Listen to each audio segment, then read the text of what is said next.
Bonjour. Nous allons faire le corrigé de activité documentaire sur la diversité de la matière proposée aux élèves de 6e du collège Pablo Picasso. Je vous avais donné cette activité documentaire la semaine dernière, il y a plusieurs semaines déjà, et cette fois-ci nous allons le corriger. Donc je vous avais donné des petites images, justement, comme vous les voyez défiler ici à l'instant. Donc ce sont des images en fait, c'est du matériel qui est présent dans la trousse.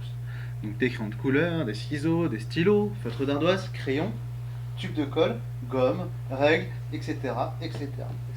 Vous notez que j'ai rajouté la trousse, et il manque effectivement le mot trousse sur cette animation-là. Alors, revenons à nos moutons. Donc du coup, ici, lorsque justement euh, nous étions en train de parler de tout ça, j'étais en train de vous expliquer certaines choses. Donc, voici les différents exemples que je vous ai donnés dans le document. Et là, vous remarquez qu'on vous demande de classer les trois exemples dans ces trois colonnes-là. Et vous remarquez que la paire de ciseaux y rentre, fait partie des métaux, les tailles-crayons aussi, la règle aussi. Alors, petite précision pour la règle, il faut dire que dans ce cas-là, on considère que l'on a une règle en métal. Autrement dit, elle aurait pu être ailleurs. Mais sinon, si on suppose que c'est une règle en métal, les seuls exemples qui correspondent en fait à la colonne des métaux, ce sont les trois que je viens de citer à l'instant. Alors, du coup, matière organique, verre et céramique, qu'est-ce que l'on peut dire du coup? Eh bien, tout simplement, en fait, ce qu'on va retenir, c'est que la matière organique, c'est tout ce qui est constitué de carbone. Tout ce qui est constitué de carbone fait partie de la matière organique. Donc, tous les autres éléments vont correspondre en fait à la matière organique. Donc, petite chose aussi, hein, je reviens encore sur l'exemple de la règle. Donc, la règle, on peut la supposer comme étant en plastique. Et donc, dans ce cas-là, elle peut faire partie de la matière organique. Donc, j'aurais déplacé la règle ici dans la partie matière organique. Donc, du coup, vous avez effectivement différents objets qui peuvent au toucher être des choses totalement différentes. Mais si on regarde à l'échelle atomique, au niveau atomique, eh bien, toutes ces matières sont constituées de carbone. Le stylo est fabriqué à base de plastique, qui est dont l'élément principal est le carbone. La trousse également. La trousse peut être faite par des fibres synthétiques qui sont issues du plastique.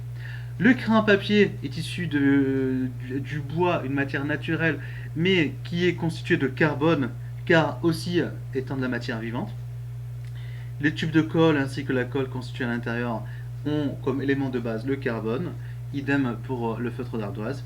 La gomme, qui est à la base du caoutchouc, fait partie aussi des matières organiques, car le caoutchouc a comme atome de base le carbone, idem pour les crayons de couleur. Donc, du coup, qu'en est-il du verre? Eh bien, dans la trousse, c'est pour ça que c'est cet exemple, j'adore expliquer cette chose-là. Eh bien, dans la trousse, en fait, il n'y a aucun objet constitué de verre. C'est normal que la colonne soit vide. Alors, pourquoi j'ai fait ça? J'ai fait ça volontairement pour pousser les élèves à réfléchir, à se dire en fait, mais verre et céramique, qu'est-ce que c'est? Alors on n'en a pas, etc. Donc du coup, j'ai envie de mettre ça, ça, ça. Et matière organique, qu'est-ce que c'est alors? Donc justement, en fait, on est en train de réfléchir là-dessus et de voir, de comprendre les choses. Et pour cela, en fait, nous allons voir en fait les différents exemples qui ont été proposés sur le Padlet. C'est un site en ligne où l'on peut justement se créer différents tableaux. Et je vous avais demandé en fait de créer, de participer sur ce Padlet dans la mesure du possible, en fonction des moyens, des possibilités, de la disponibilité de chacun, bien sûr. Certains m'ont répondu et m'ont proposé des images que j'ai corrigées par la suite, effectivement, dans certains cas. Et là, on classe clairement les métaux, les matières organiques et les verres et céramiques.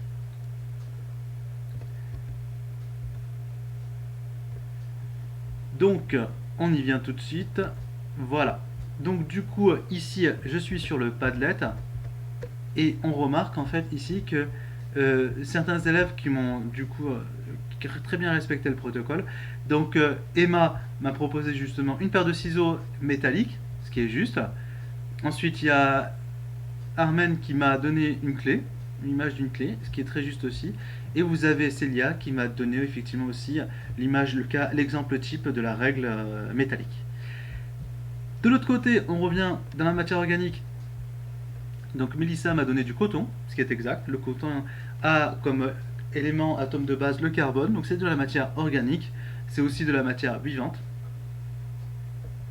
Et ensuite, Armen m'a donné un exemple du bois, donc le bois aussi est de la matière organique. Léo m'a donné aussi une image où on a de la laine, et la laine fait partie aussi de la matière organique. Et là, j'ai ces mêmes élèves qui m'ont donné aussi des exemples de verre et céramique. Donc un vase, c'est de la céramique, c'est un verre, d'accord. Une ampoule, pareil, l'ampoule est... Alors, on est bien d'accord, hein. L'ampoule, par définition, c'est la partie qui est en verre ici. Le reste, effectivement, le culot est en métallique. Et vous avez effectivement une tasse céramique. Léa a donné un exemple de tasse céramique et Léo a donné l'exemple du verre classique. Alors, maintenant, en fait, la question que l'on va se poser là-dessus, c'est tout simplement, bien, alors, qu'est-ce qui se passe? Comment ça se fait que, du coup, quelle est la différence réellement, du coup, entre le verre et le céramique? Pardon, verre et céramique et la matière organique. Eh bien, la différence, c'est tout simplement que dans les verres et céramiques, tous les éléments de base qui constituent le verre et céramique sont, et justement, n'est pas la base, l'élément de base n'est pas justement le carbone. Donc je reviens sur le diaporama.